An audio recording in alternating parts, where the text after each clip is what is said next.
Bom dia.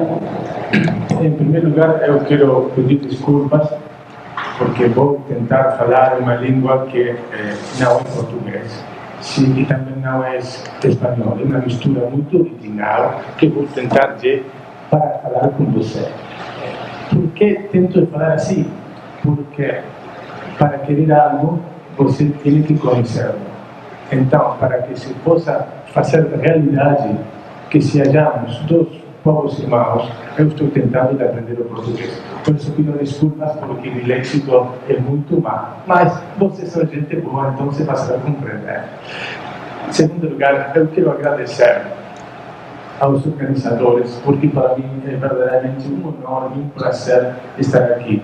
Por isso, quero agradecer ao Dr. Ernesto, que este convite que para mim é interessantíssimo, porque a globalização do direito não é uma coisa somente formal, é uma realidade. Então, nós temos que conhecer não somente na Argentina o direito nacional, no Brasil o direito nacional, sino que temos que conhecer o direito mundial, porque é uma coisa indispensável.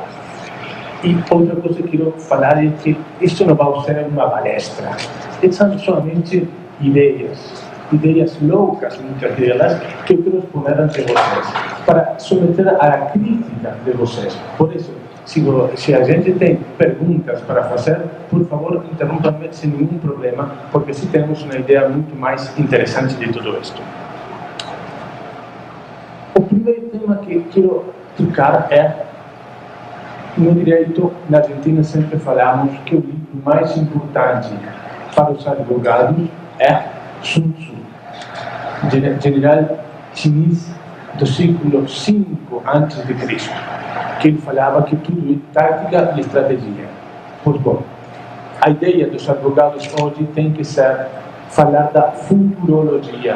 E como é a futurologia? É muito sencillo para países não tão desenvolvidos como a Argentina e o Brasil. Nós temos que olhar o que acontece nos Estados Unidos, o que acontece na Europa, porque depois isso necessariamente vai chegar a estes países. Por isso, a estratégia nossa tem que ser estudar, analisar, fazer uma análise que acontece nos nossos países. E, ademais disso, falamos recém com Ernesto, temos que ser muito amigos e aceitar as heresias, especialmente as heresias jurídicas. Por quê? Porque o direito tem como ideia sempre o tradicional. Mas o que acontece? Os fatos trocaram terrivelmente. Então, nós não podemos seguir falando do direito romano tradicional, porque agora vamos a falar de e-commerce, internet e muitíssimas coisas que até 5 anos não existiam. Então, não podemos pretender os advogados ter a resposta para novas situações quando queremos aplicar o direito velho. Por isso, a ideia nossa é aplicar a heresia jurídica. E heresia que é? Heresia é alternativa, câmbio, outra possibilidade de análise. Então, a ideia que eu quero exponer a vocês é que, com estes novos problemas, novas responsabilidades, temos que ter novas ideias. Esse é o ponto que eu quero exponer a vocês. Brevemente, como introdução, você conhece como foi evoluindo a responsabilidade civil. Na primeira etapa, a responsabilidade civil foi baseada somente na culpa. Então, o juiz unicamente olhava a conduta da pessoa. Então, se existia culpa, existia responsabilidade. Depois, isso foi evoluindo até o que chamamos a teoria da reparação. Na teoria da reparação, trocou a visão que tínhamos. Por quê? Porque agora, o ponto central de tudo isto não é o danador, é a vítima. Então, se temos uma vítima, temos que procurar uma reparação. É por isso que não se baseamos somente na responsabilidade subjetiva, sino que também usamos a responsabilidade objetiva. Então, segunda situação, olhamos a vítima e depois disso a reparação. Mas esta teoria de reparação agora é velha, muito velha, e não é importante, não sirve para os fins que temos advogados. Por quê? Porque, por exemplo, na Argentina, sempre se ensina a reparação do dano. Muito bom. Mas a pergunta é, existe a reparação do dano? o dano é reparável? E a resposta para mim é que o dano não é reparável. A única maneira de reparação do dano é que o dano não exista. Por isso, os países mais desenvolvidos agora falam do direito de danos. No direito de danos, a coisa mais importante é a prevenção do dano. Porque, por exemplo, o que acontece do dano ambiental? Suponhamos que na Argentina os japoneses continuam matando todas as ballenas. ¿Ballenas? ¿Se dice? Sí. Ballenas. Ballenas.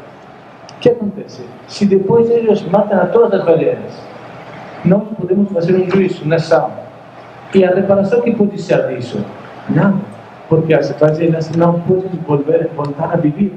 Então, a ideia é que o dano, a única maneira que não exista é que não se produza.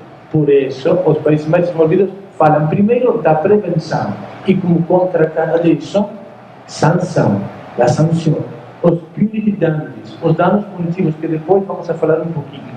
Então, primeiro de tudo, a prevenção. Depois temos a sanção. Na Argentina falamos também de algumas coisas formais, como a prova, onde a prova na Argentina, no princípio, a todo tem que provar. Mas agora temos uma nova doutrina, cujo nome é meio raro, é a teoria das cargas probatórias dinâmicas. Isto é que a prova não é exclusivamente na cabeça da parte atora. Quem tem que provar? Tem que provar aquele que está melhor em situações fáticas, técnicas, jurídicas. Então, por exemplo, nos casos de má praxis, não tem que provar somente a parte atora. O médico tem que provar que fez ele na operação, porque é a única pessoa que pode provar isso. Isto é por o famoso segredo de quirófano. O que acontece? A pessoa chega viva a uma operação cirúrgica, depois morre. Não temos testemunhas disso. Então, como pode a parte atora provar? Não tem possibilidade. Por isso é que está a teoria das cargas probatórias dinâmicas. Depois, outra ideia complementar disto, na Argentina falamos de medidas autossatisfativas, que é muito parecida, como explicava o professor Ernesto, da tutela antecipada que você tem no Brasil, que é uma coisa muito interessante. E depois, como complemento de tudo isto, e chegamos ao nosso tema, é o seguro. Não existe direito de danos se não temos seguro. Mas eu acho que no futuro o seguro vai ter mais importância, inclusive, que a responsabilidade civil. Por isso, por exemplo, nos países muito desenvolvidos, por exemplo, Nova Zelândia, eles têm The Compensation Act. Isto é, The Compensation Act é um seguro pessoal obrigatório de toda a gente. Então, se você tem um acidente de trânsito, você não tem que reclamar à pessoa, ao motorista. Você somente reclama de sua própria companhia. Isto, na teoria, se chama First Party Insurance. Isto é o seguro pessoal próprio. Entanto que o seguro da responsabilidade civil que temos na Argentina, no Brasil, é Third Party Insurance. Isto é a responsabilidade da terceira parte. Isto é como uma breve introdução. Mas agora vamos a falar propriamente de internet, comércio eletrônico e a visão que temos disso. Vou usar o quadro negro. Eu acho que você pode escutar-me sem usar microfone.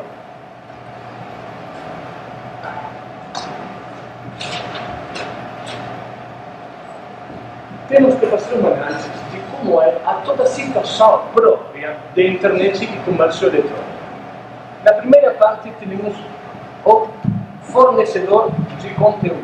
Isto é, a pessoa que escreve ou publica algo na internet. Eu vou fazer primeiro o desenho gráfico e depois vou explicar cada um deles. Logo, temos um provedor de acesso à internet, o fornecedor de acesso à internet.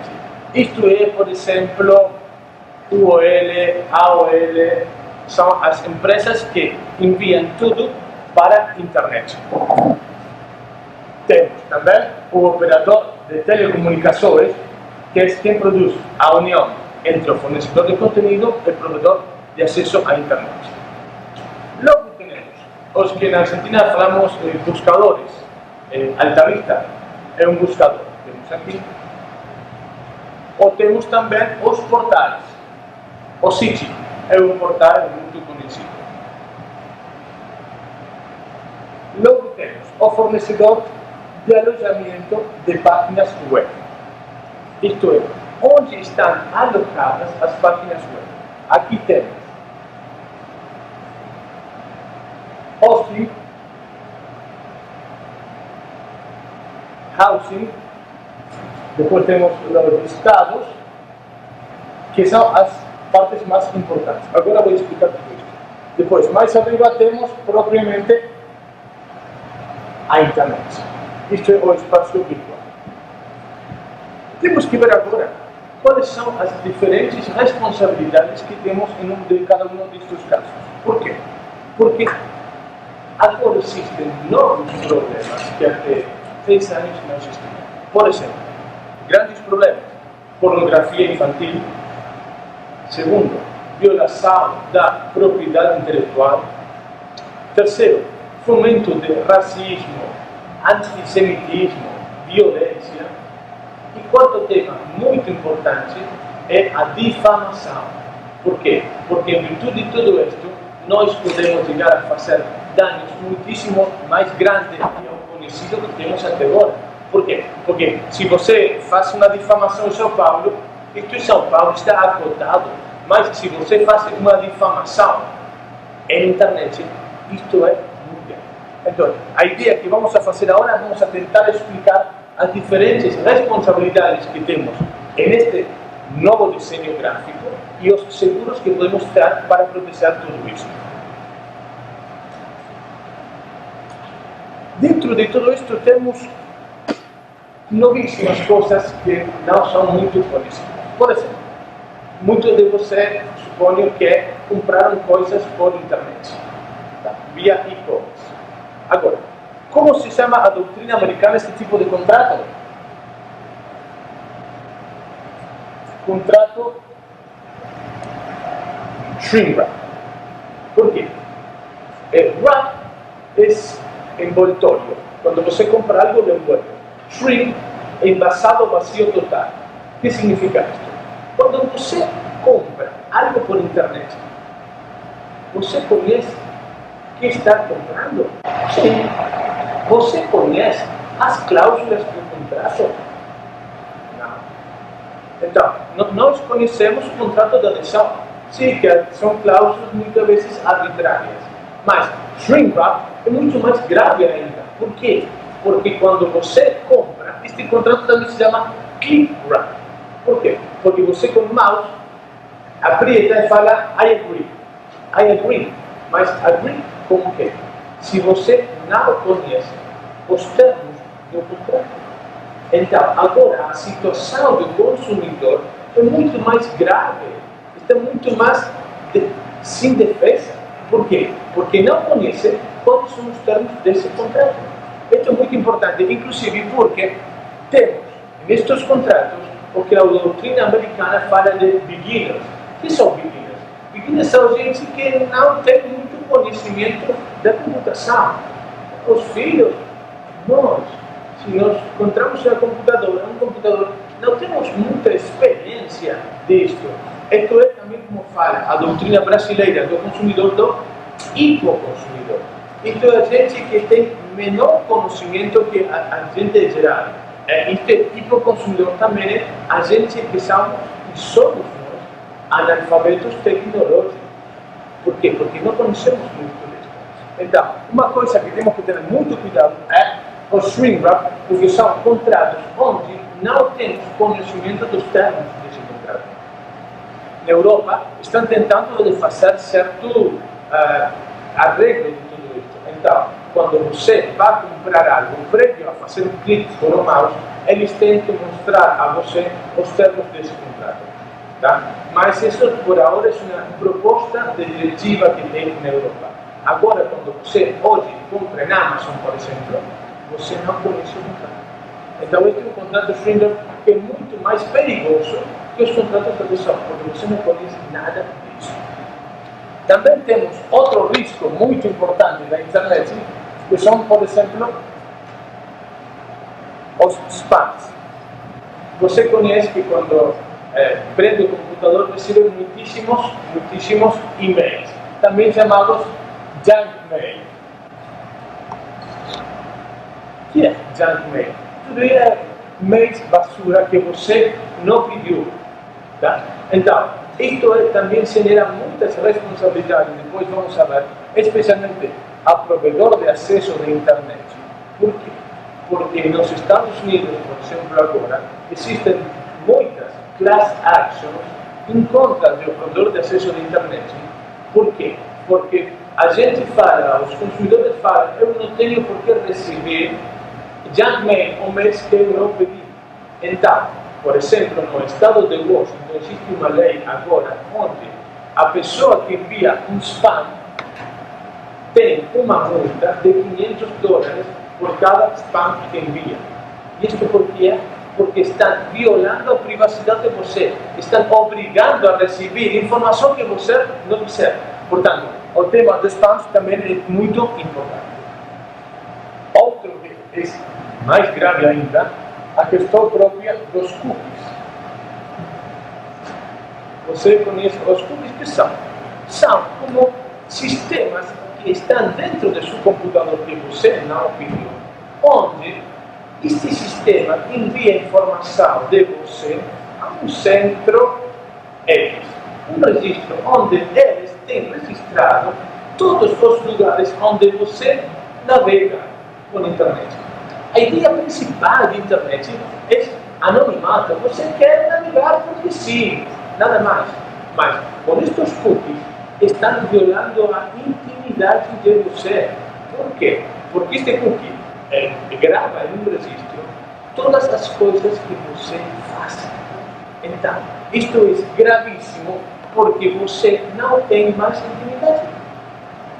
Nos Estados Unidos, na Europa, agora estão com uma teoria que é opt-in and opt-out. O que significa isso? Na Argentina, por exemplo, os cookies, você tem automaticamente cookies. Você não, depois, se você quiser um cookie, tem que opt-out, sacá-lo. Mas nos Estados desenvolvidos estão fazendo ao revés. Isto é, que para que uma AOL, por exemplo, possa estabelecer um cookie em seu computador, tem que pedir autorização expressa. Isto é um opt-in. Se não tem essa autorização expressa de você, eles não podem estabelecer um cookie em seu computador. Notem vocês a grande diferença. Na Argentina, o cookie é automático. Nos países desenvolvidos, para ter uma proteção de intimidade, têm um opt-in. Isto é que, prévio a isso, eles têm que pedir autorização a você, senão não pode ter. Porque, portanto, a internet, que é muito interessante como desenvolvimento tecnológico, tem alguns riscos importantes. E um deles é a violação da intimidade do gente em geral. Outro tema também relacionado são novos riscos. Cyberslagging.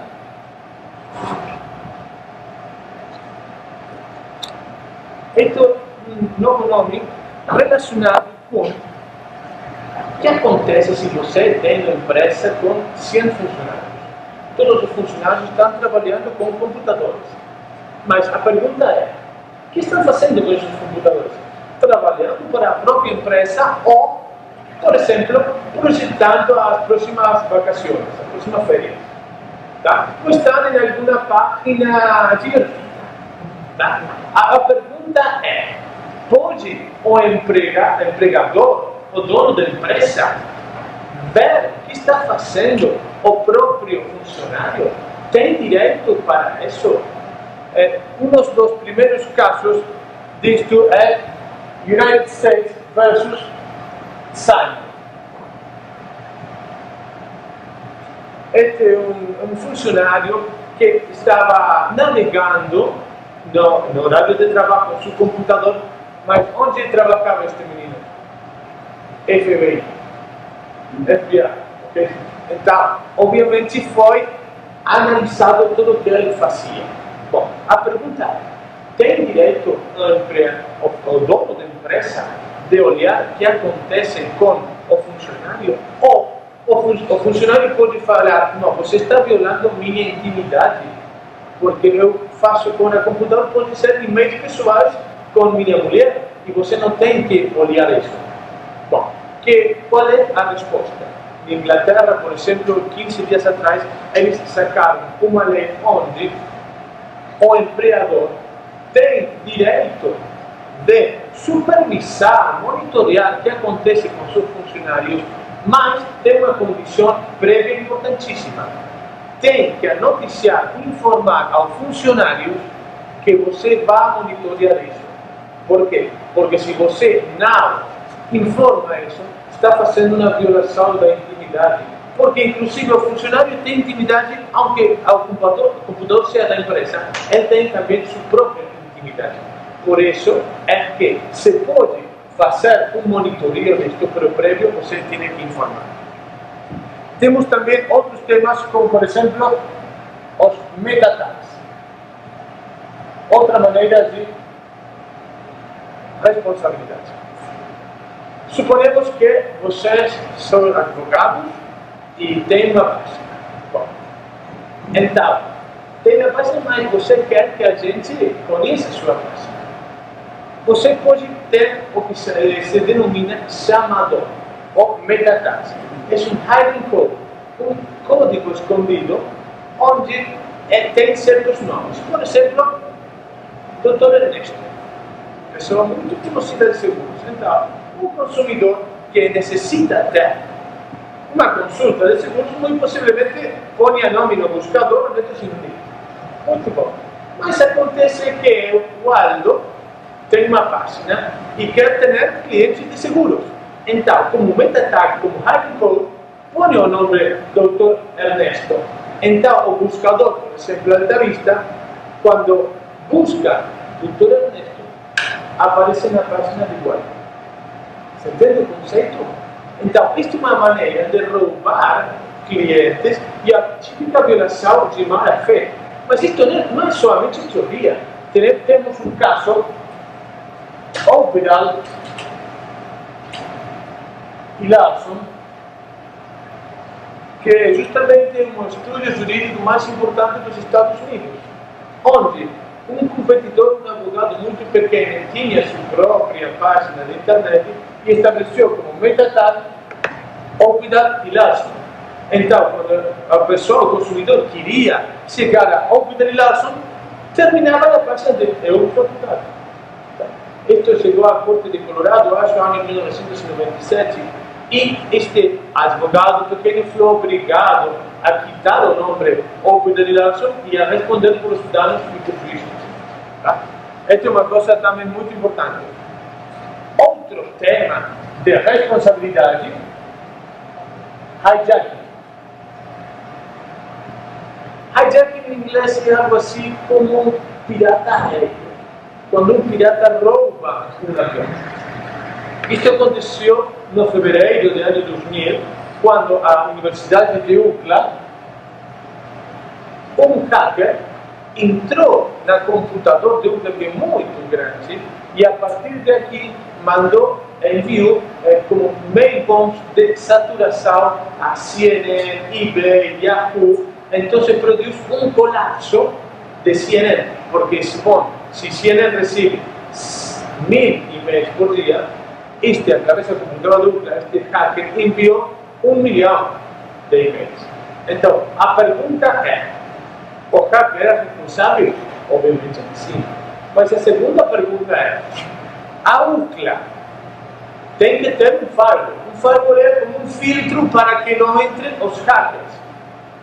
Este firewall foi violado. A pergunta é, a UCLA também é responsável de tudo este hijacking e de los mail bombs enviados a CNN e eBay? É uma pergunta muito importante. Por quê? Porque a empresa, por exemplo, que a UCLA é uma grande empresa, não somente vai ter violada sua privacidade, sino que também pode chegar a ser responsável perante terceiros por a utilização de seu próprio computador físico. Tá? Estas são algumas das novas alternativas de responsabilidade. Agora, voltamos a nosso desenho gráfico primeiro. Temos fornecedor de conteúdo. Esta pessoa é responsável por tudo o que ele fala? Por supuesto que sim. Agora, a pergunta também é: eu posso falar muitas coisas de outra pessoa e obviamente sou responsável. Mas, o que acontece com os links? Você conhece que os links são hipervínculos. Isto é, que de minha página eu ponho hipervínculos a Instituto Brasileiro de Seguros. Então, de minha página você chega ao Instituto Brasileiro. A pergunta é: se este hipervínculo de primeiro grau, onde eu envio você, eu ofereço a possibilidade de chegar, é um site ilegal, eu sou responsável? Tá? Por exemplo, o que acontece se eu ponho um site para um site que tem coisas ilegais de Playboy?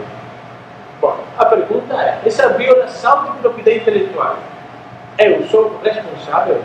A doutrina está tentando de fazer uma análise desta situação. Então, se suele estabelecer que links de primeiro grau e links de segundo ou posterior grau.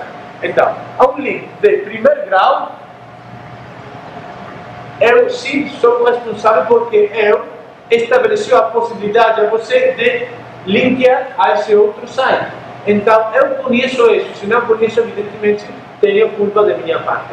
Mas, o que acontece se eu envio a você ao Instituto Brasileiro de Direitos Seguros, este envia a outro site e este a outro site ilegal? Isto seria um link de terceiro grau com respeito à minha própria página. A pergunta é: eu sou responsável? Eu acho que não. Eu acho que você é responsável somente até primeiro grau. De ali para lá, você não é responsável porque isto é infinito. Porque sempre tem links. Então, a responsabilidade do fornecedor de conteúdos, eu acho que está limitada aos links de primeiro grau. Isso é muito importante. Outra coisa que também é interessante desarrollar é a possibilidade de expressão. Na Argentina, nós temos...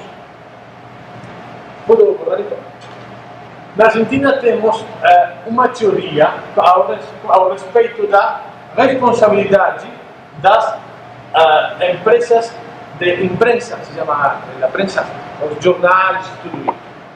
É uma teoria que sigue a doutrina americana de la real malícia.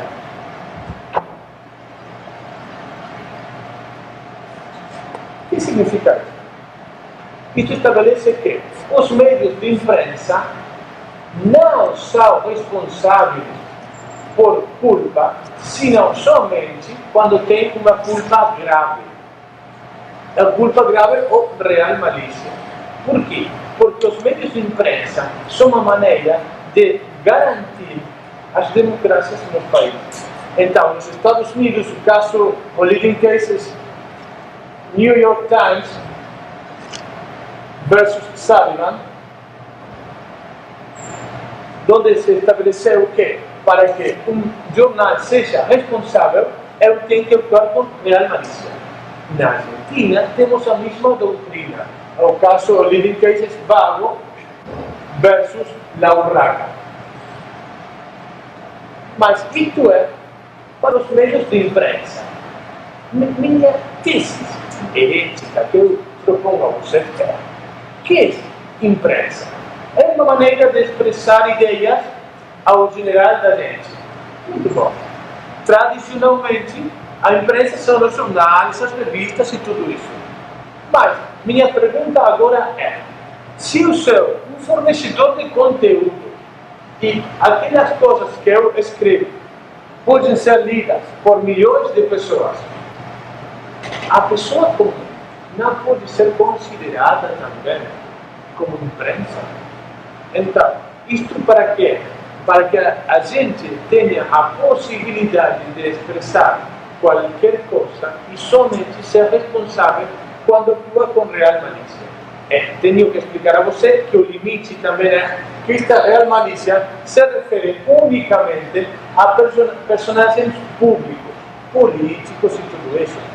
Tá? Por quê? Qual é a ideia da corte? A corte explica, os políticos, eles sempre querem sair nos jornais?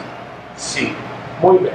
Então, eles têm que assumir o risco de que a gente fale bem ou fale mal deles. Então, neste caso, eu acho que o fornecedor de conteúdos, a pessoa comum, também tem a franquia, por chamarlo assim, de que ser somente responsável quando fala mal de um político, quando atua com real malícia. Então, a ideia minha é ampliar esta tese, não somente para os meios de imprensa, sino também para a gente comum, sem nenhum problema. Quanto tempo tirar? Bom, agora vamos a falar do provedor de acesso à internet. O Internet Service Provider, ISP. Internet Service Provider seria de até cá, tudo está junto. A pergunta é, eles são responsáveis, por exemplo, o fornecedor de conteúdo fala mal de uma pessoa, ou tem uma página com a violação de um link ou violação de propriedade intelectual.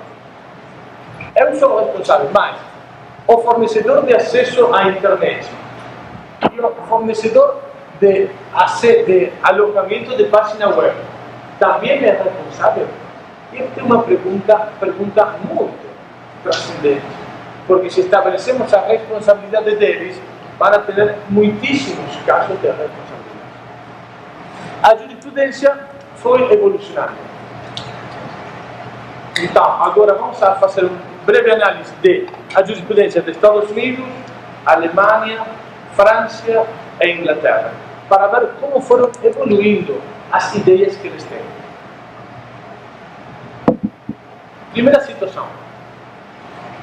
Esta gente, que é, para fazer uma analogia com os jornalistas, eles são editores ou são distribuidores de ideias?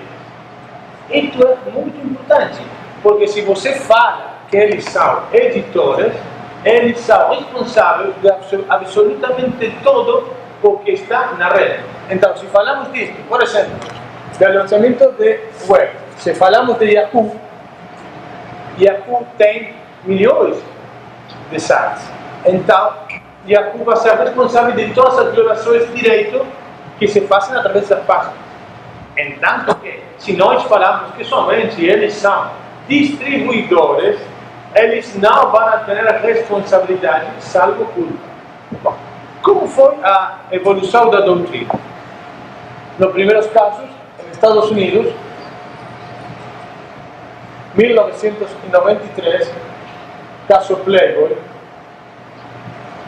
versus Frena, se estabeleceu que o ISP é um editor.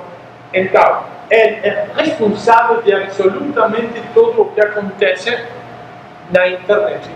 Isto é uma espécie de responsabilidade objetiva. Você conhece que o editor, o jornalista, é responsável de tudo o que acontece, todas as notícias que aparecem no jornal. Pois não, no primeiro caso, 1993, Playboy se estabeleceu na responsabilidade objetiva. 1994, o caso Sega, também se estabeleceu a responsabilidade objetiva, isto é, como se fossem editores. Mas a pressão própria de todo o lobby dos fornecedores de alojamento de páginas web logrou trocar isto. Então, a partir de 1995, os primeiros casos de jurisprudência trocaram, estabeleceram que são distribuidores. E em 1997 temos The Digital Act. The Digital Act estabeleceu que o ISP não é responsável das violações de propriedade intelectual, salvo que conheça essa violação, logo seja notificado dessa violação e não quite do aire a esta página, tá? Você entende? Então, se você tem uma difamação, eu notifico a você que me estão difamando. Se você não quita imediatamente, sim é responsável. Mas, se você quita rapidamente, não é responsável. E como terceiro requisito, estabelecem que a ISP não tem que ter um benefício econômico direto. Tá? Então, com esses três limites, se estabeleceu nos Estados Unidos que não existe a responsabilidade dos ISP. Temos outros casos. Esto Estados Unidos. Alemanha. Tem um caso muito conhecido que é o caso CompuServe. Um caso conhecido muito grave, porque a responsabilidade não foi somente a responsabilidade civil, sino também a responsabilidade criminal. O diretor de CompuServe, o senhor Felix Son, foi notificado que em CompuServe eles tenham alojado páginas de pornografia infantil, nazismo. Então, este senhor Felixson diligentemente deu de baixa todas essas páginas para que nenhum possa aceder a elas. Tá?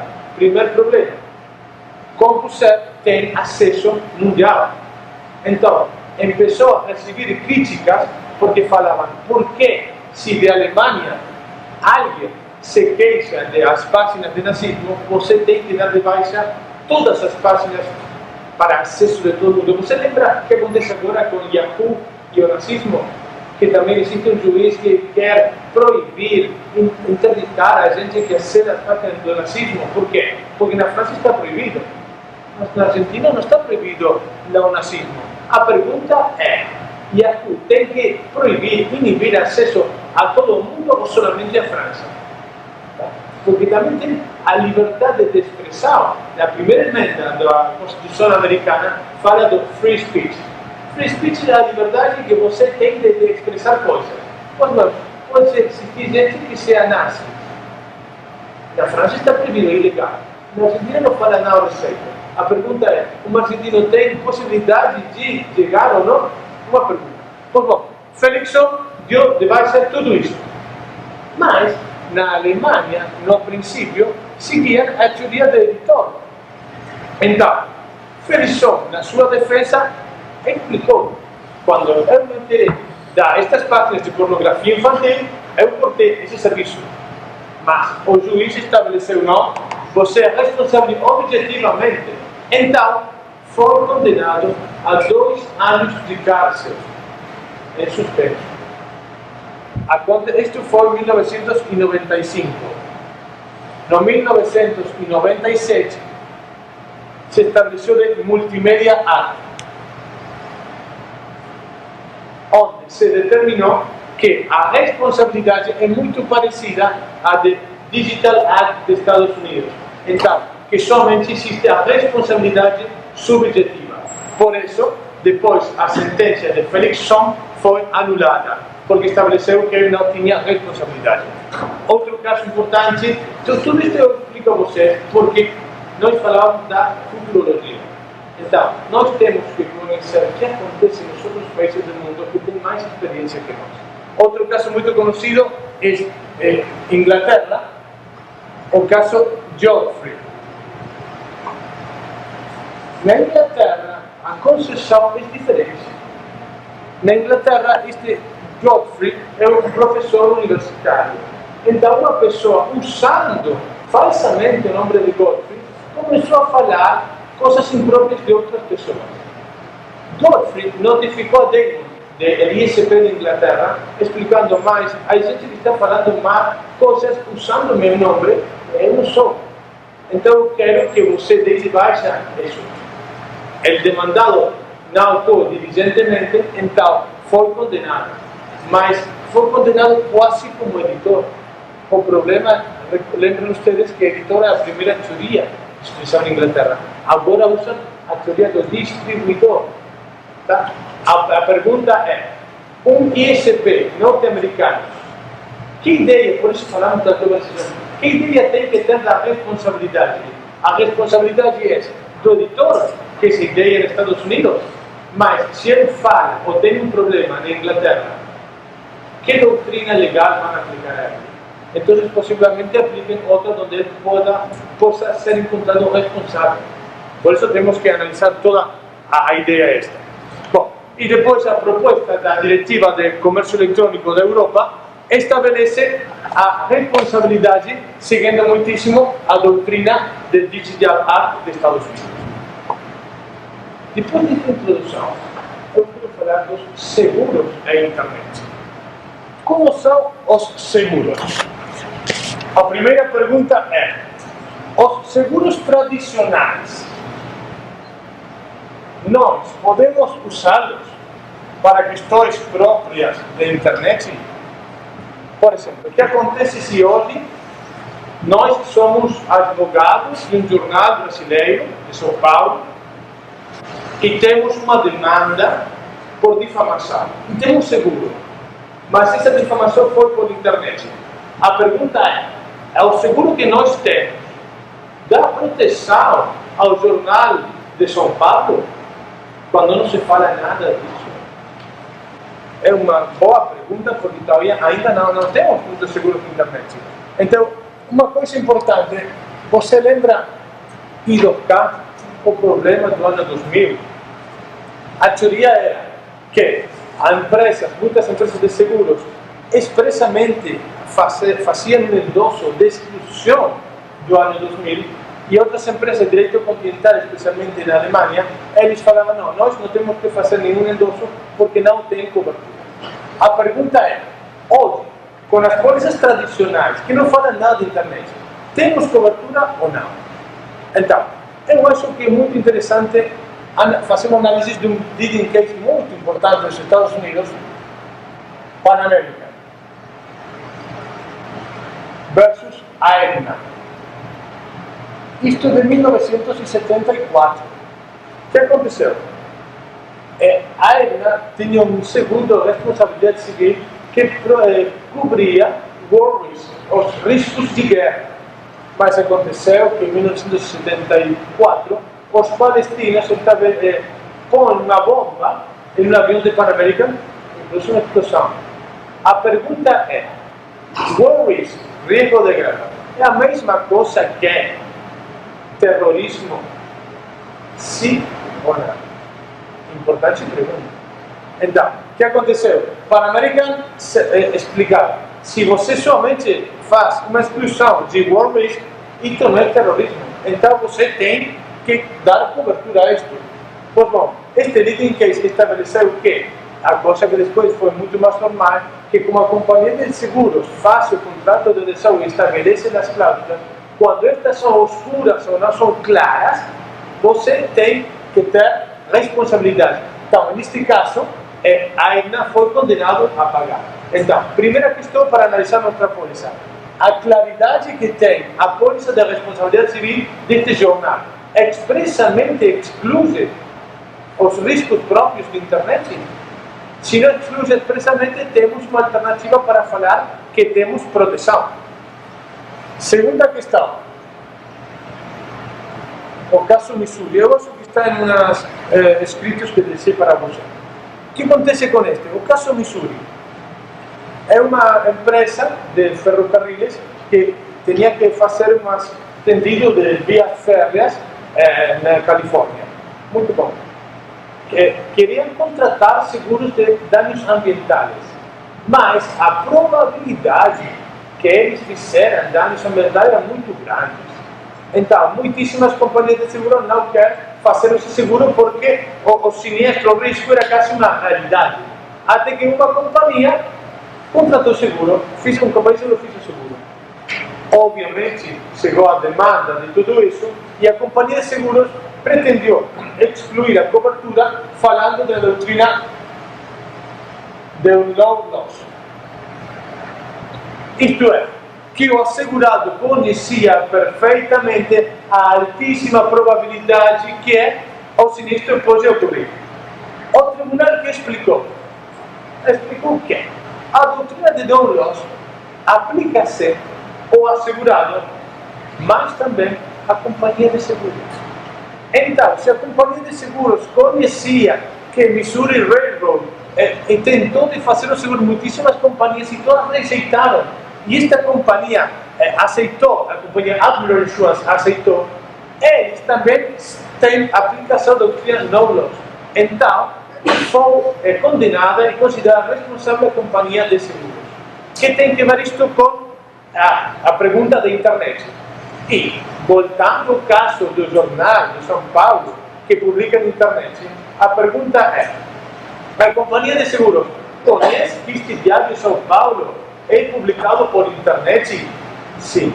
Apesar disso, não fiz exclusões? Não. Continuam assegurando? Sim. Então, eu acho que existe a alternativa de aplicar a doutrina de no-loss, inclusive à própria companhia de seguros, porque conhecendo a gravação de risco não falou nada ao respeito. Então, existe a possibilidade que seja condenada a companhia. E o terceiro caso é o caso Thomas, onde é muito importante para as companhias de seguro para estabelecer as exclusões. Por quê? No caso Thomas versus Northwestern, Thomas tinha um seguro que cobria muitíssimas coisas da responsabilidade civil. Logo, a companhia, na renovação, estabeleceu uma nova exclusão. Mas, esta exclusão não foi mostrada na primeira folha do seguro, senão incluída dentro das condições gerais. De maneira tal que Thomas não conheceu esta nova exclusão. Quando tuvo o sinistro desta nova exclusão, a companhia sacou a condição geral e falou: não, isto está excluído. O tribunal disse: não, você é condenado. A teoria de affirmative obligation. Isto é, que por uma questão própria de boa-fé, se você tem um seguro e quando faz a renovação introduz uma nova exclusão, você tem que dizer uma affirmative obligation, isto é, expressar claramente e de maneira tradicional, óbvia, que você está incluindo uma nova exclusão. Bom, estas são a ideia para os seguros tradicionais. Agora, a pergunta é: temos seguros de internet de responsabilidade civil? Temos. São muito novedosos e a realidade é que não temos experiência sinistral ainda. Então é muito difícil o cálculo do prêmio, mas igualmente temos.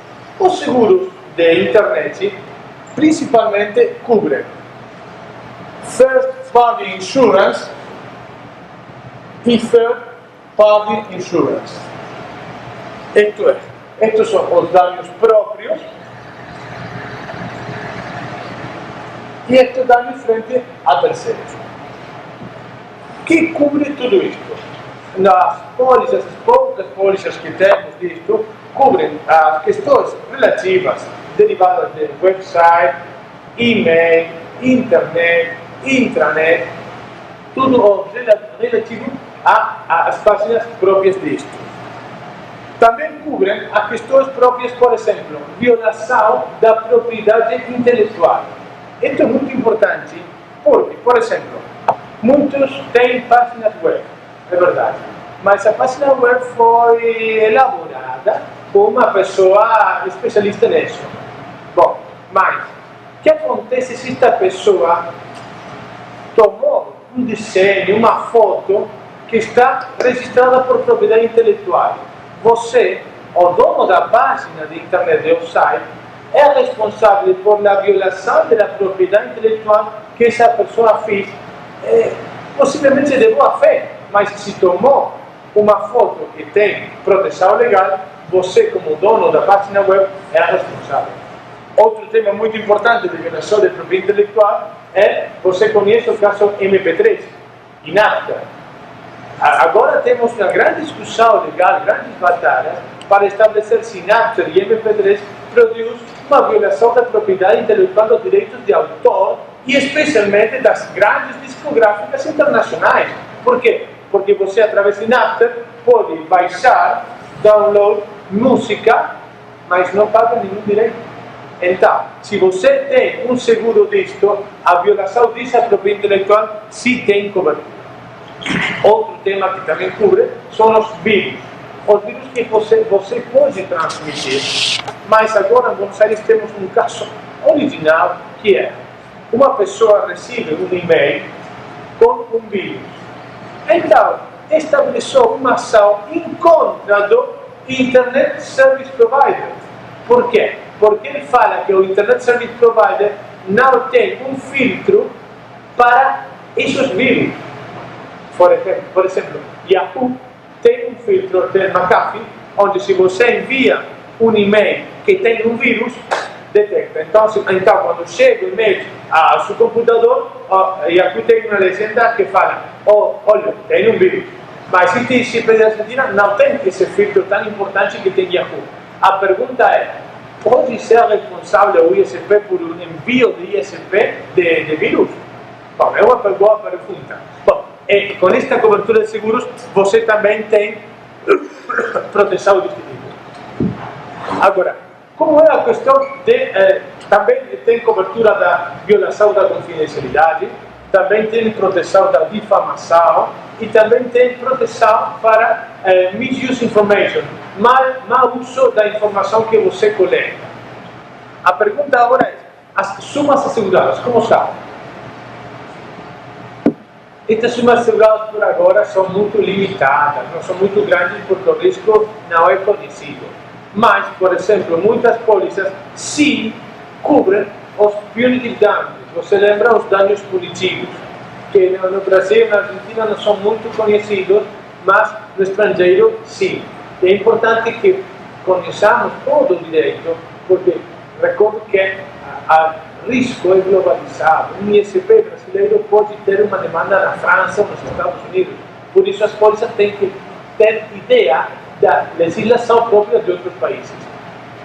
Rapidamente, os danos punitivos são umas multas, umas sanções que se aplicam a empresas quando elas atuam com má fé ou quando atuam com quase dolo. O caso mais conhecido, o caso do Ford Pinto, do ano 1976, nos Estados Unidos, quando a Ford, com Henry Ford III e o gerente geral, Lee Iacocca, criaram um auto novo, o Ford Pinto, um auto muito pequeno, para concorrer com os japoneses. Mas este auto, inclusive existe uma película, El Processo Final, com Bill Hackman, tinha um tanque de gasolina muito perto de para-golpes, para-choques. Então, o que aconteceu? Quando tem uma batida, tem grandes possibilidades de que o auto explotar. Muito bom. Quando Ford começou a venda destes carros, um engenheiro falou para Henry Ford e explicou: olha, tem cuidado porque quando tem uma batida, o auto pode explotar. Que perguntou Henry Ford? Quanto custa a reparação de tudo isso? 125 milhões de dólares. Logo, chamou aos engenheiros atuais. Quanta gente morreu no próximo ano de explodir estes autos? X quantidade de gente. Muito bom. Logo, chamou os advogados. Se morre tanta gente, quanto temos que pagar os outros de indenização? 100 milhões de dólares. Então, Henry Ford terceiro pensou: a reparação 125 milhões de dólares, a indenização 100 milhões de dólares. Pergunto: que fez Henry Ford? Obviamente que a gente morra, não tem problema, é muito mais barato pagar a indenização que fazer uma reparação do carro. Até que chegou um caso que foi um leading case, é o caso Greenshaw, onde uma criança de 14 anos quedou quadriplégico a consequência dessa explosão. Então, o juiz de Califórnia estabeleceu de indenização por dano moral, dano físico, 2 milhões de dólares. Mas perguntou a Ford: quanto é o dinheiro que você ahorrou por não fazer a reparação? 125 milhões de dólares? Bom, tá bom. Então você tem 2 milhões de indenização mais 125 de punitive damages. Ok? A pergunta é: o que fez Henry Ford no dia seguinte? Recall. Recomprou todos os Ford Pintos e fez a reparação própria. Lembra você que eu disse que a melhor maneira de reparação de dano é a prevenção? Bom, isto, o punho de danos, uma maneira de reparação. Esta polícia também tem esta cobertura. Há outro caso de punho de danos, você lembra Exxon Valdez, em Alasca, barco de petróleo que não tinha doble fundo, então chocou com umas rocas e derramou muitíssimo petróleo. Pois bom, os punitive damages contra a Exxon foi de 10 mil milhões de dólares. Pois bom, tudo isto sim tem cobertura nas pólissas de internet, mas se estabelece como limite a própria suma assegurada. Portanto, a suma assegurada cobre as indenizações plus também os punitive damages. E jamais você pode exceder disso. Também esta suma cobre as demandas próprias das class actions, que são muito comuns nos Estados Unidos. E depois, se temos tempo, vamos a falar disso. Agora temos um caso, Microsoft, que tem muitíssimas class actions como consequência da sentença da violação da Sherman Act Antitrust. Então, a companhia de seguros, Zurich, que estabelece que tem a responsabilidade civil própria de Microsoft, está peleando com isso para ver se se cubre das class actions ou não. Depois falamos disso. Temos também exclusões, isso é muito importante. Temos exclusões generais, específicas e particulares. Dentro das generais, temos, obviamente, o típico caso da pornografia. A pornografia não pode ter cobertura. Segundo caso de exclusão, tem a evasão de impostos. Quando você não quer pagar impostos da internet, não tem cobertura. E a terceira é a violação da Sherman Act, de lei antitrust, de lei de monopólios. Isso não tem cobertura legal.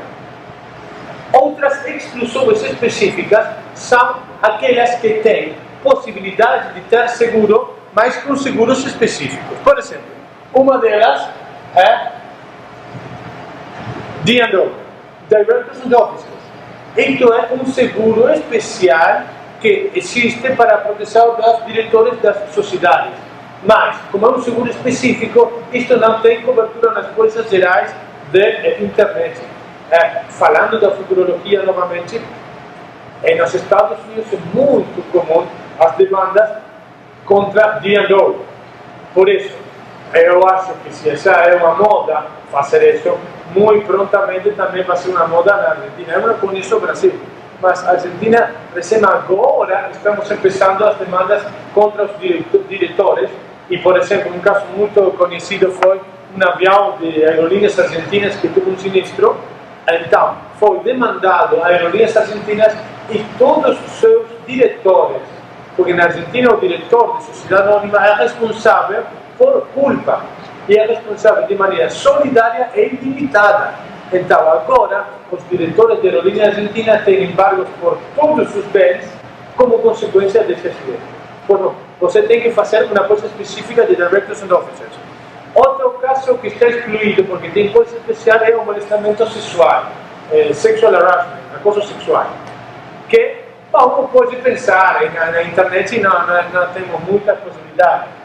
Não, já temos jurisprudência de acoso sexual via internet. O caso é Blakey versus Continental Airlines.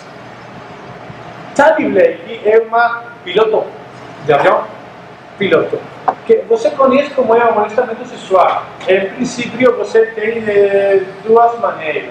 Uma é o molestamento sexual direto de chefe a secretária, ou chefa a secretária. Não? E outro é o molestamento sexual ambiental. Isto é, que você vai trabalhar à sua oficina e aparecem fotos de gente desnuda e tudo isso. Isso é molestamento sexual ambiental.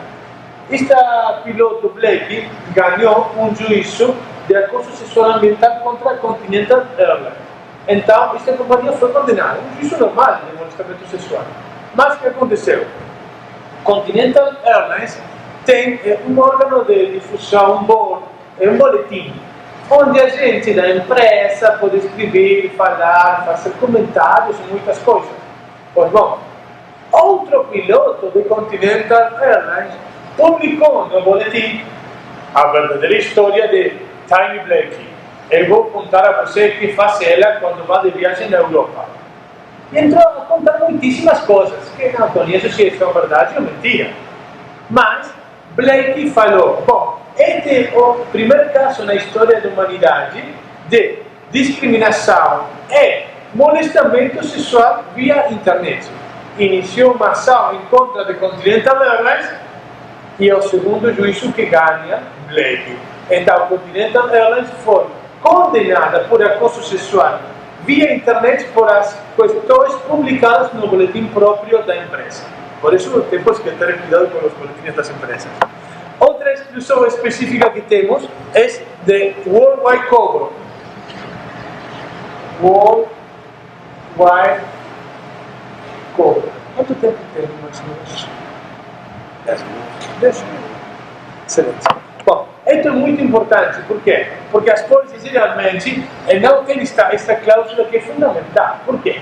Normalmente, as polícias do Brasil, da Argentina, cobrem os riscos, principalmente, de ações iniciadas no território nacional. Mas nós falamos, uns minutos atrás, que quando você tem uma ISP, empresa de Internet Service Provider, os danos, por exemplo, de difamação que você pode fazer, não são somente no Brasil, também pode ser na Europa, nos Estados Unidos, na Argentina. Então, se você tem uma pólice que cobre somente o Brasil, é uma cobertura muito parcializada, porque os danos e as ações podem ser também em outros países. Por isso, esta é uma exclusão, mas que é muito conveniente incluí-la para ter uma cobertura como corresponde. Depois, outra exclusão particular, específica e muito riscosa, que na Argentina também temos esta cláusula, é referida a claims made.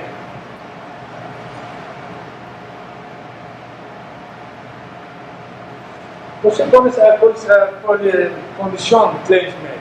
Por exemplo, um seguro comum, normal de carro, se você tem o seguro 1º de janeiro até 31 de dezembro, e se você, 1º de julho, tem uma batida, você tem cobertura. É muito difícil saber isso. Mas o que acontece? A cláusula claims made estabelece uma nova condição, que é que para que a companhia de seguros compreenda que tem um sinistro, o fato gerador tem que acontecer durante a vigência da pólice, mas também o reclamo, claims, tem que ser feito durante a vigência da pólice ou 1 ou 2 anos posteriores. Isso é muito perigoso. Por quê? Porque se nós falamos de responsabilidades contratuais, na Argentina são 10 anos a prescrição, no Brasil 20. Brasil 20 anos. Então, se você tem uma pólice com cláusula claims made, que a cobertura somente é durante a vigência da pólice ou 1 ou 2 anos posteriores, você, durante muitíssimo tempo, não tem cobertura. Qual é o argumento das companhias de seguros para esta pólice? Eles falam, mas não faz mal, não tem problema, porque se você renova esta pólice todos os anos, sempre você vai ter cobertura. Mas a pergunta é, quem garantiza o assegurado que quando você vai fazer a renovação, o prêmio vai ser o mesmo que o ano anterior? Primeira pergunta. Segunda pergunta, o que aconteceria se nós fôssemos gerentes de sinistro? Nós renovaríamos essa pólice ou rejeitaríamos o pedido de renovação? Tá? Então, é muito perigoso, porque o assegurado não tem possibilidade. E, no último caso, se a companhia renova a pólice, você se converte em um cliente cautivo, porque sempre tem que renovar a pólice no Brasil somente por 20 anos mais. Tá? Então, você vai ser um cliente cautivo dessa companhia. Agora, como uma cláusula muito, muito difícil, muito complicada, estão tentando de fazer certas questões para fazê-la mais flexível. Então, agora, as pólices de internet têm note of circumstances.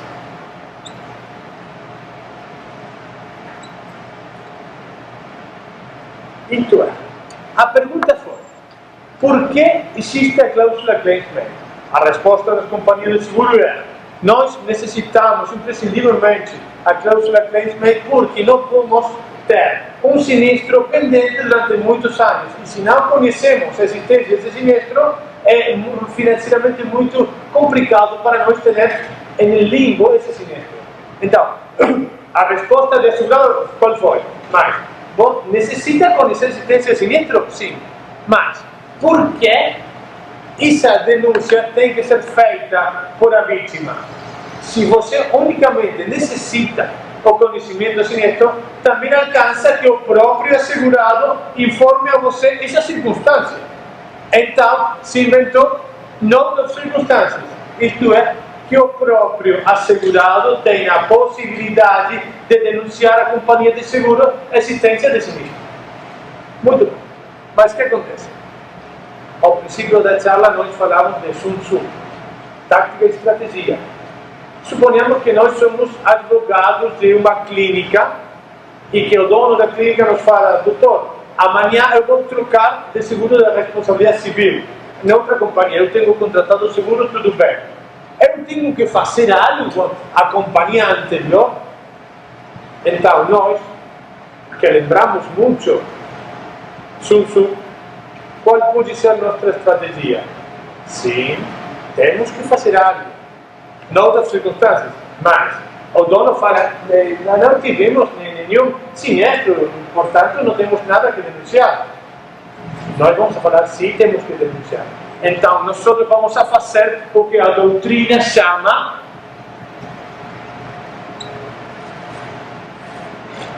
uma land release, que é um blanqueio. Então, nós vamos a denunciar como impossível sinistros absolutamente todas as intervenções cirúrgicas que teve nossa empresa. Por quê? Porque possivelmente não passou nada, mas quizás existe a possibilidade de que sim. Então, o que acontece? Se não fazemos uma land release e denunciamos a companhia de seguros que tivemos possivelmente todos estes sinistros, nós cumprimos com as outras circunstâncias. Se compreende a ideia? Obviamente que é uma maneira de um abuso, isto, porque a land release denuncia absolutamente todo. Então, as pólizas vigentes atualmente de responsabilidade civil de internet têm claims-made com novas circunstâncias, mas tem uma agregação de acceptation.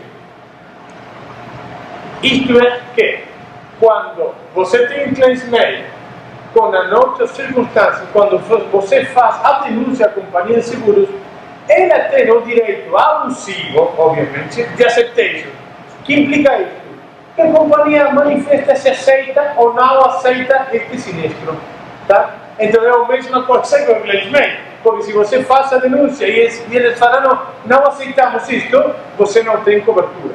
Mas então, as pólizas comuns agora disto têm a própria cláusula de acceptation. Para fechar tudo isto, eu quero passar duas cositas muito pequenas, para cumprir os 10 minutos. Uma, os casos que temos agora de responsabilidade civil, um deles é Zurich versus Microsoft. Da lei antitrust. Então, Zurich fala que ela não tem que... É uma ação declarativa, para que o juiz explique que Zurich não tem que brindar cobertura por a violação da lei antitrust. Mas, na realidade, isso não é a ideia própria do Zurich. Eles têm uma cobertura de 4.000 milhões de dólares. Mas eles estão dispostos a pagar isso. Qual é o grande problema de Zurich? Os FIIs, as custas judiciais. Nos Estados Unidos, as custas judiciais, muitíssimas vezes, são mais importantes que as indenizações. Por isso, agora, Zurich está planteando ao juiz na ação declarativa que eles não têm obrigação de cobrir por violação da lei antitrust. Mas E realmente a ideia deles, o objetivo deles, é que o juiz explique que, em caso de ter que ter cobertura, eles não são responsáveis dos fins judiciais. E a última coisa que eu quero falar para vocês é um tema pequeno, mas que tem relação com os seguros, especialmente com a violação da intimidade. E está muito relacionado com alta tecnologia. E isto é o projeto Genoma Humano. Você lembra isto? Que agora temos a análise do mapa genético de toda a gente. Muito bom. O que acontece? Isto é muito importante porque, através da engenharia genética, a medicina agora não é mais medicina preventiva, agora é medicina predictiva. Eu posso conhecer que enfermidade você pode ter dentro de 10, 20 anos. Então, através da engenharia genética, podemos trocar uma célula e você não vai ter essa doença. Até aí, excelente. Mas sempre existe um problema. E o problema são os seguros. As companhias de seguros falam, oh, que interessante isso. Quando eu vou fazer a você um seguro de vida, posso pedir a você o mapa genético. Então, eu vou conhecer que doença vai ter você no futuro. Tá? Então, note você como a violação da intimidade já é total e absoluta. Porque ao segredo mais íntimo que temos, nossos genes, agora podem ser conhecidos por uma companhia de seguros. Então, no fato, o que pode acontecer no futuro? E primeiro, que a companhia de seguros se fala, a ver, guarda o mapa genético. Dentro de 15 anos você vai ter tal doença, eu não vou fazer seguros a você. Não tem seguro. Mas eu falo que isto é a discriminação do século XXI. Por quê? Porque depois disto, muito possivelmente, vai existir um registro ilegal de mapa genético de todo o mundo. Então, depois disso, você vai a um banco e diz, eu quero sacar um empréstimo. Muito bom, tenho um empréstimo, mas espera um minuto. Nós vamos a fazer um seguro por se você morre e tudo isso. Vai entrar no seguro, o registro ilegal, na Argentina se chama Veraz. Veraz é onde figura toda a gente que deve dinheiro. Então eu falo do Veraz genômico, um registro de genoma de toda a gente. Então o seu banco vai entrar o Veraz genômico, você tem um problema de morrer. Você não tem agora, também não, a possibilidade de ter relação com os bancos. Não tem seguro, não tem relação com o banco. Depois disso você diz, bom, eu quero ter um trabalho. Eu quero um trabalho. Quando apresenta o empregador, o empregador o que vai fazer? Obviamente, Veraz genômico. Então você vai fazer uma análise disso. Também não vai ter trabalho. Então você não tem seguro, você não tem relações com o banco, você não tem trabalho. Você lembra o livro George Orwell, 1984, The Big Brother? Bom, agora o Big Brother vai conhecer por lá na internet, mediante as cookies, tudo o que você pensa. Porque onde você entra navegando, eles conhecem. E por outro lado, a outra intimidade que você, o próprio genoma, vai estar no genoma e no Veraz genômico. Portanto, a intimidade vai ser violada de maneira terrível. Por isso eu quero prevenir disso, porque a comum da gente, se não prevenirmos certo, vamos ser muitos os discriminados do século XXI através do projeto fenomenal. Não, mas, muitas graças.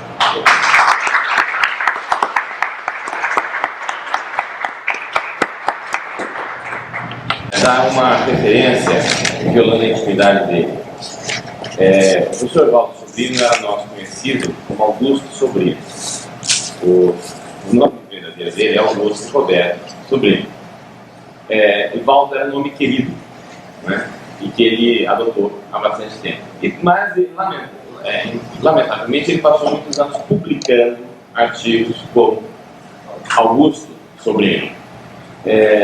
Existe um artigo muito interessante do professor Augusto Sobrinho, ou Valdo Sobrinho, publicado em uma coleção de responsabilidade civil da editorial Astrea, sobre os corretores de seguros. E ontem ele nos surpreendeu, dizendo que Augusto Sobrinho era ele. Mesma pessoa. Bom, eu gostaria também aqui de registrar agradecimentos à Real Seguradora. A Real foi quem patrocinou a vinda do professor Valdo Sobrinho, da Argentina, praticamente todas as despesas dele no Brasil. Eu queria registrar a presença do estimulador de um projeto que vem dando muito certo aqui, que é o Ayrton Pimentel. Vocês todos conhecem o Ayrton Pimentel. O Ayrton Pimentel é doutor em Direito, salvo engano, a tese dele é sobre o seguro de vida. Não sei se já fez doutorado do outro, mas o mestrado dele é nessa área. Não sei por que razão ele não publica e não dá a nós o conhecimento disso utilizado. E o Ayrton Pimentel, no final do primeiro fórum do IBDS, ele abordou o Rubem Stiglitz, e o Rubem Stiglitz estava muito emocionado, porque ele disse que foi excluído do circuito, talvez por ser herege também, como o Paulo Sobrinho, ele foi excluído do circuito de direito securitário, especialmente de congressos internacionais, graças ao Fábio Conde Comparado, que em um congresso qualquer tinha que dar 3 textos à Argentina, ele escolheu 2 dele, e ele era muito jovem, ele veio, teve muita projeção, mas depois houve um desentendimento e ele acabou se marginalizando, embora seja um autor da primeira grandeza. E ele, quando foi convidado, ele ficou muito emocionado. E abordado pelo Ayrton Pimentel, o Ayrton pediu para ele vir ao escritório, salvo engano, né, para dar aulas para os advogados do escritório do Ayrton, que é mais ou menos o genoma do IBDS. O IBDS, na realidade, o que a gente fazia dentro do escritório durante 2, 3 anos, que era chamar gente de fora, fora do escritório, do mercado curador dele, às vezes de fora do país, para falar, para conversar com a gente no escritório, e depois começou a abrir para pessoas de fora, enfim. E queríamos um congresso da vida do Brasil, não conseguimos durante muitos anos, então criamos e saiu do IBDS com aquele forma. O Stiglitz contrapropôs o seguinte, que através do Instituto ele doaria o equivalente a 3 aulas, 3 dias mês, para um curso de direito seguro no Brasil. Bom, a gente procurou estender e contaminar isso contra outros professores, né? O Valdo é um que a gente vai abusar bastante dele. E articulamos algo que está ainda um tanto precário, mas que teria uma dimensão muito além daquela que a gente jamais podia imaginar. Seria um programa de estudo de seguro, de direito de seguro, fundamentalmente, que iniciaria economia atuária e estatística, para que nós, advogados, tivéssemos noções um pouco mais adequadas daquilo que a gente sempre diz que existe. Filosofia e sociologia, nós estabelecemos já contato com o professor François Deval, que seja o primeiro nome da filosofia e sociologia na França. Hoje, que tem um livro chamado D'Importance, que eu reputo a obra máxima do seguro. História do seguro, como ele surgiu fora e como ele surgiu na história do seguro no Brasil. Depois, uma carga de princípios. Quais são os princípios? Depois, que é essencial dos contratos. E, em seguida, o exame dogmático nos diversos institutos. Isso nós iniciamos e tivemos um pequeno contato, nós iniciamos em conjunto com uma faculdade de Direito de São Paulo, e recepcionaria a carga horária. Nós estamos falando de carga horária acima de 300 horas, ou seja, acima de especialização, provavelmente acima do exigido para mestrado.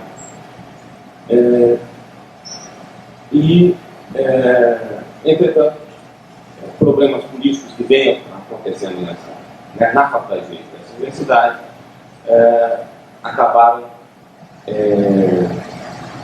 eu diria que, retardando um pouco o nosso processo iniciado em discussão com eles, porque qual é a ideia? A ideia é que quem estivesse fazendo mestrado, doutorado, enfim, pós-graduação em estrito senso nessa faculdade de Direito, tivesse a carga horária desse curso recepcionada como crédito para fim de docência. Lamentavelmente, o processo foi interrompido em função de questões políticas que acontecem internamente, e a gente está tentando desenvolver solidariamente isso daí. Estamos entrando em contato com as seguradoras o mais rapidamente possível, assim que tiver bem definido o programa e os custos disso, que a gente pretende trazer gente do mundo inteiro. Talvez os chineses vamos ensinar estratégia.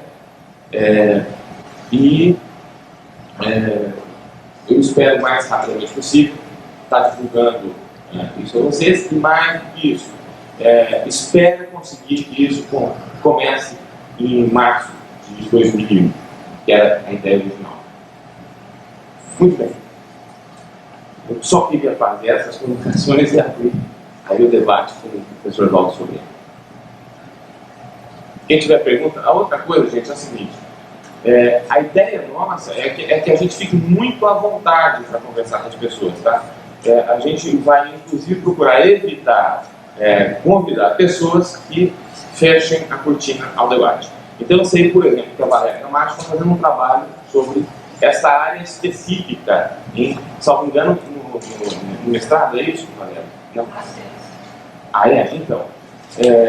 Você deve ter questões muito atuais. O assunto, para mim, é um assunto novo. Mas muitos de vocês talvez tenham grande identidade com a matéria. Por favor, fiquem inteiramente à vontade. O Valdo é como se fosse... E cada um que estiver aqui falando para vocês, a gente acha que tem que ser recepcionado como se fosse alguém que veio para debater e para ensinar. O IBDS é um instituto de alunos, quer dizer, o Valdo cometeu um grave equívoco no início, falar professor de eu não sou professor.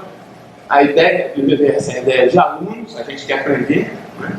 E eu queria que vocês ficassem muito, muito mesmo à vontade, porque senão a gente vai ficar com mais um local onde se ouvem palestras pacificamente. Uma ideia. Professor, eu queria fazer uma pergunta para o senhor no seguinte sentido. Eu queria fazer uma pergunta para o senhor no seguinte sentido. Sim. Quando você fala de internet, de contas, você tem o problema da estudante de caso fortuito força maior. Eu diria, tá? Não estava contando com isso, então o problema foi o de um crack que entrou no meu sistema, e com isso eu forneci esse serviço, eu tive a quebra das informações dos meus clientes, etc. Só que um dos elementos dessa doutrina é a imprevisibilidade. E, certamente, apesar de talvez você não conseguir deter esses craques, é previsível que o seu sistema será invadido de alguma maneira um problema persistente. Eu queria que o senhor comentasse essas excludentes com base na previsibilidade, que ela não é imprevisível.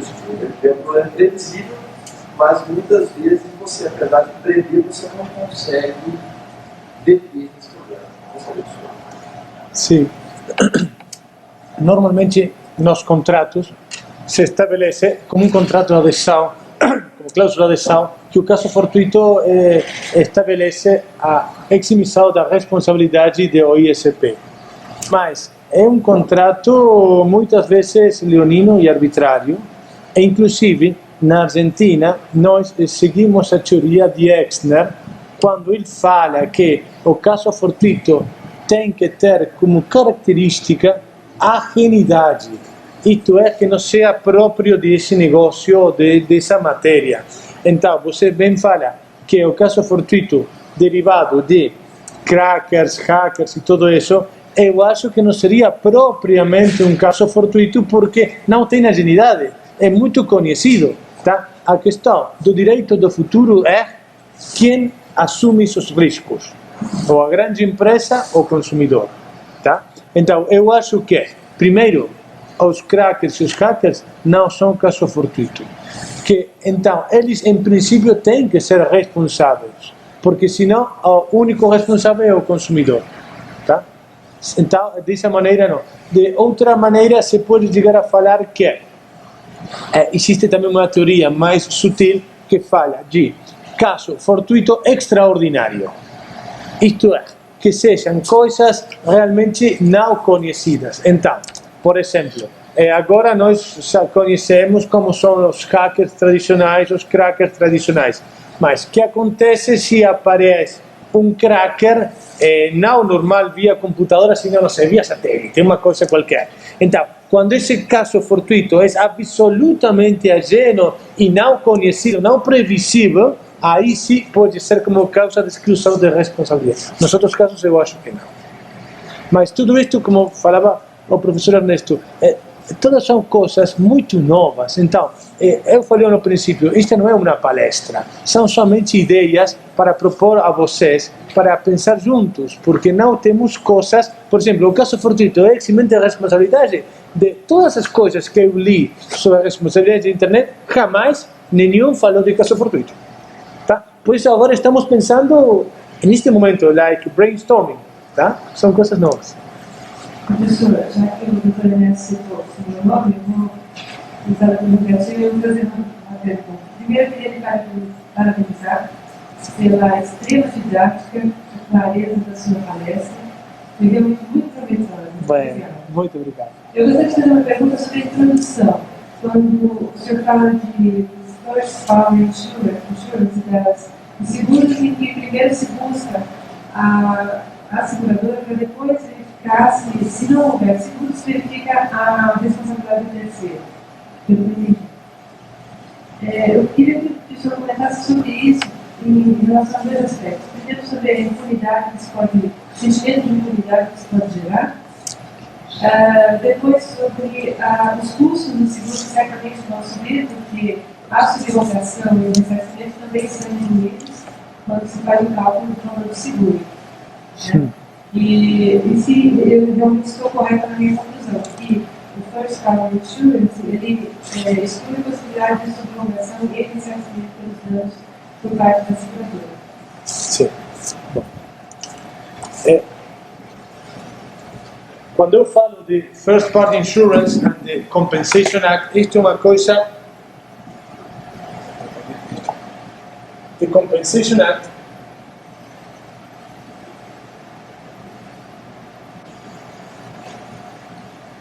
não é para qualquer país.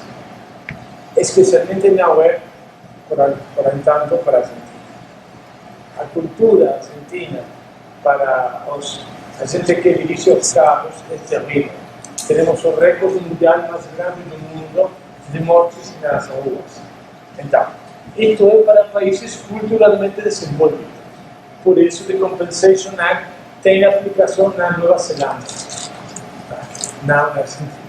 Na Argentina agora não temos dinheiro, muita gente para comer, passa fome. Não podemos pensar que tem um seguro obrigatório. Mas eu sou muitíssimo optimista. E eu acho que no futuro cercano, a Argentina vai poder ter dinheiro para comprar o seguro e vamos a melhorar o aspecto cultural. Tá. Este sistema de Compensation Act é First Party Insurance. Tem muitas maneiras diferentes de estabelecer-se. Na Nova Zelândia, por exemplo, você tem um seguro obrigatório de toda a gente. Então, é um seguro pessoal, de maneira que quando você tem um acidente de trânsito, ou um acidente de trabalho, ou um acidente na sua própria casa, você somente reclama a sua companhia de seguros. Bom, depois, o que acontece com isso? Você bem fala, mas se agora, e eu penso na Argentina, que temos a obrigação de reparar se você tem um acidente de trânsito. A gente na Argentina dirige como louco. se tivesse imunidade, se não fosse responsável, não se poderia viver. Mas acontece que estava para certos países. Ademais disto, existem outros sistemas de first party insurance com certas peculiaridades. Por exemplo, na Nova Zelândia, a companhia de seguros paga ao próprio segurado e não faz mais nada. Existem outros casos onde a companhia de seguros tem a possibilidade de repetir contra a pessoa que cometeu o dano. Então, o que tem de bom este sistema? Os seguros pessoais são 50% mais baratos que os seguros tradicionais de third party insurance, de reposição a terceiros. Por quê? Porque neste caso temos muitíssimos gastos de advogado, liquidadores, peritos. Claro, quando eu exponho isto às colegas, me falam, mas se você tem razão e no futuro temos que compensation, nós não podemos trabalhar mais no acidente de carro. É uma possibilidade. Mas temos que analisar o que é o melhor para a gente comum. Tá? Então, eu acho que the compensation é muito mais barato para a gente porque não tem que gastar, não tem despesas de outras coisas e depende do país, pode ser que a companhia de seguro depois repita contra a pessoa responsável ou não repita nada e façam como uma espécie de claim. Tá? Essa é um pouco a ideia. Outra pergunta tem você? Sim. A questão do valor do dano, Perdão? a questão do valor do prejuízo. O valor do prejuízo? Nesse sistema. Bom, também não temos um sistema único, temos muitos. Existem alguns onde temos uma regulação, uma tabulação, um baremo, onde se estabelece quanto é os danos de cada pessoa. Por exemplo, como acontece agora na Espanha, que eles tinham um baremo indiciário e agora é obrigatório. Isto tem muito a ver com os limites da responsabilidade. Eu falava com o professor Ernesto que agora na Argentina temos um projeto de reforma do Código Civil, onde se estabelece um teto indenizatório de $300.000 por cada pessoa que tem um dano. Mas, isto dos limites e da tabulação é feio, difícil de analisar. Então, na Argentina estabelecemos uma válvula de escape. Então, para a responsabilidade objetiva, temos um teto de $300.000. Mas, se você actuou sem diligência, com culpa, não tem limite. E outra coisa muitíssimo importante para nós que somos advogados de seguros é que o limite também não tem virtualidade de aplicação se a pessoa que cometeu o dano tinha a possibilidade de ter um seguro e não contratou. Tá? Foi uma maneira muito interessante de fomentar o seguro, que na Argentina, lamentavelmente, não temos muito. Na Argentina temos um seguro obrigatório de carros, de responsabilidade civil, mas na realidade 50% somente tem esse seguro. Mas tudo isto geralmente tem uma relação com um baremo e com certas tábuas que estabelecem os pontos indenizatórios. Eu gostaria de falar para todos que quem não tem os anais do primeiro fórum José Solar Filho, depois pode subir lá no IBDS, que eles estarão sendo disponibilizados. A minha pergunta para o professor Valdo é a seguinte. Eu acho que cabe um esclarecimento antes. Nós estamos aqui com um jurista diferenciado. Um exemplo disso é os estudos dele sobre a praxis médica e os riscos envolvidos nos seguros médicos. Nesses estudos, por exemplo, ele vestiu o jaleco, foi para dentro de uma ambulância e passou a trabalhar na ambulância durante um tempo, para entender o que era aquilo. Esse tipo de postura remete necessariamente a uma compreensão diferente do fenômeno jurídico. Na sua exposição, por exemplo, você tratou do pesadelo aureliano, um mundo no qual nós estaríamos cercados por todos os lados. A internet, diferentemente do que nós no dia a dia ouvimos, ela é uma rede extremamente hierarquizada. Existem sérios polos de interesses e os Estados Unidos, particularmente, têm uma estratégia muito delimitada e clara para o que fazer com a rede daqui para frente. Dentro desse panorama, como fica a regulação jurídica dos estados nacionais, que não os Estados Unidos, os demais estados nacionais, sobre as questões que envolvem o comércio na rede e particularmente dos seguros? É possível, na visão do professor, que os países periféricos particularmente tenham uma capacidade de regulação jurídica sobre o comércio na internet, tendo em vista que os Estados Unidos têm a sua estratégia, os seus interesses? Muito interessante a pergunta. Eu não conheço e tenho a resposta, mas sim algumas ideias.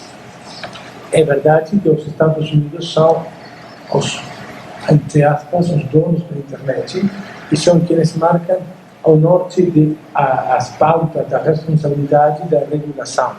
Por isso, em muitíssimas coisas, eles, por exemplo, falam da autorregulação. Então, para os casos de e-commerce, eles preferem não ter umas leis ao respeito, porque eles falam na liberdade de mercado. Claro, é muito compreensível o que eles pensam, porque eles são os donos do mercado, isso é óbvio. Então, eles não querem leis e eles querem falar da autorregulação. A pergunta é: o que acontece com os países periféricos? Bom, prévio a isso, temos que fazer uma pequena, falar algo filosófico. É a importância do Mercosul. O Brasil é muito grande, a Argentina é mais ou menos grande, mas somos países periféricos. Não existe outra explicação. Então, se Estados Unidos é importante porque está unido aos 50 estados, se a comunidade europeia, apesar que são países muito importantes, estão unidos, nós, no Mercosul, temos que ter muito clara a ideia que se não avançamos com o Mercosul, não existimos. É uma coisa muito importante. Por isso, eu acho que os países temos possibilidades de fazer regulações de Mercosul, mas eu acho que, prévia a uma regulação argentina, brasileira e Mercosul, temos que tentar de fazer uma regulação dos países de Mercosul. Por isso, uma das grandes críticas, olhem ustedes, uma das grandes críticas que tem no projeto de reforma do Código Civil é que os autores, gente muito importante, fazem uma análise do Código de Quebec, a doutrina dos Estados Unidos e tudo isso, mas que faltou? O mais importante, eles não fazem uma relação com as leis brasileiras. Então, a crítica mais importante que tem neste projeto de Código Civil é que não estamos fazendo uma relação com as leis do Brasil. Pois bom, eu acho que os países temos a possibilidade de fazer uma regulação. Inclusive, é muito interessante isto, eu estou falando com professores americanos, para o tema de aplicação de legislação e de jurisdição para os casos de comércio eletrônico, e eles falam do minimum contact. Isto é, que para ter jurisdição, se você entra numa página da internet e solamente olha o que acontece dentro dela como uma publicidade, você não tem interatividade.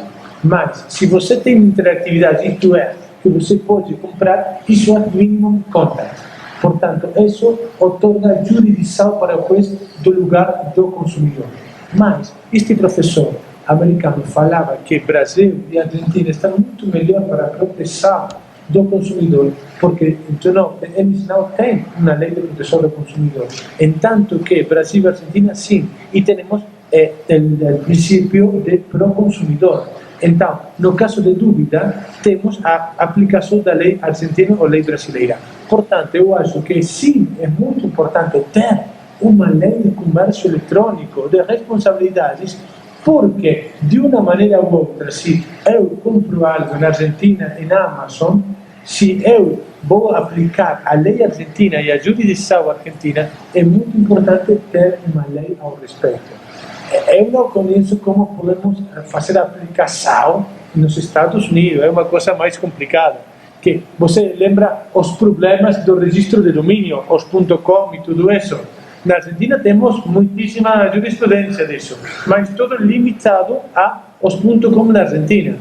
Minha pergunta é, o que acontece se um juiz fala do .com nos Estados Unidos, do ICANN, ok? Tem aplicação à sentença da Argentina, é meio complicado, mas nas questões próprias do consumidor, eu acho que é mais fácil. Por quê? Porque a jurisdição e a legislação pode ser a desse país próprio do consumidor. E outra coisa que eu quero falar a vocês, que me esqueci, vou necessitar lembrar, é quando falamos de George Orwell, a doutrina americana, quando fala de Orwell, Big Brother. Mas agora, com a internet, com os cookies e com o projeto Genoma Humano, temos Big Brother. Trocado. Porque o Big Brother se transformou em Big Brother. Com os cookies, este Big Brother tem conhecimento de todas as coisas novas. George Orwell escreveu seu livro no ano 1940. Ele não conhecia internet, mas ele era futurólogo. E por isso falava também, eu acho, de Big Brother. Bom, nós vamos fazer uma... Seguinte, eu, pegando um gancho na visão do Alessandro, eu queria só chamar a atenção de todo mundo que está interessado nesse assunto desse auditório.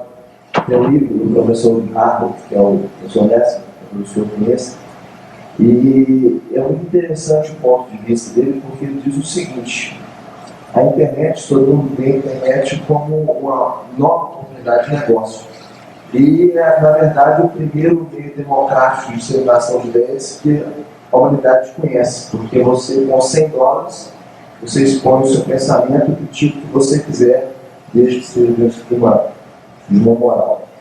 E quando nós falamos que os Estados Unidos estão à frente do processo legislativo desse assunto, acho que é um questionamento que eu não tenho resposta, que eu devia fazer assim mesmo, é o seguinte: será que as leis americanas não são uma forma de preservar o modelo econômico existente de incompetência das grandes empresas, do engessamento das grandes empresas? Porque se o senhor analisar a lei patentária americana, eu não tenho a resposta, pergunto para o senhor o seguinte: isso não é, em vez de uma proteção, uma barreira para que a pessoa possa ingressar nesse novo mercado? Porque quando você vai fazer o registro, são tantos custos, tantas exigências, que você acaba ficando limitado.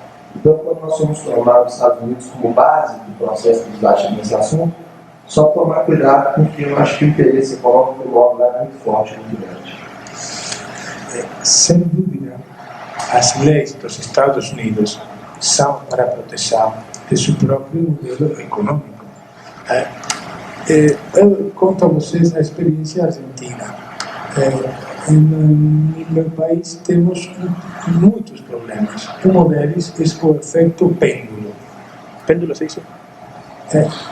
Em uma etapa, nós copiamos todo o estrangeiro e todo estrangeiro é excelente. E nós somos o mais grande do mundo. Move o pêndulo, odiamos todo estrangeiro e nós somos o pior do mundo. Bom, neste sentido acontece o mesmo. Eu falava de Sun Tzu, porque nossa estratégia agora é abrir as mentes para ver o que acontece no mundo. E temos estas reuniões, estes fóruns, são excelentes, porque temos a possibilidade de compartilhar ideias e juntos pensar que copiamos deles e que rejeitamos. Então, eu não quero copiar o modelo dos Estados Unidos, porque não vivo nos Estados Unidos. Se vivesse ali, possivelmente sim, mas é um país periférico. Então, a ideia é, o modelo dos Estados Unidos, as leis, é para a proteção deles, sem dúvida. Nós, o que temos que fazer? Olhar o que acontece e fazer o que fizeram os japoneses no ano 1945. O que fizeram eles? Saíram no mundo, olharam tudo, copiaram as coisas boas e fizeram o mesmo. As más rejeitaram. Pois bom, a Argentina, e eu acho que o Brasil também, temos que fazer o mesmo agora. Temos que olhar o que acontece, tomar as coisas boas e rejeitar as malas. Tá? Esse é o texto. Um minutinho só. Sim, o problema deixa eu ficar de tempo. É que o outro palestrante tem um compromisso e ele é capaz de ir embora. Nós estamos com uma hora de atraso. Eu só quero dizer o seguinte: eu não sou merecedor dos créditos que você gentilmente me concedeu. Eu tive uma conversa com o Diggs, apresentei uma proposta muito singela, ele é que enviou. Felizmente, a ideia chegou a você, que é o grande estimulador através do nosso. Só isso.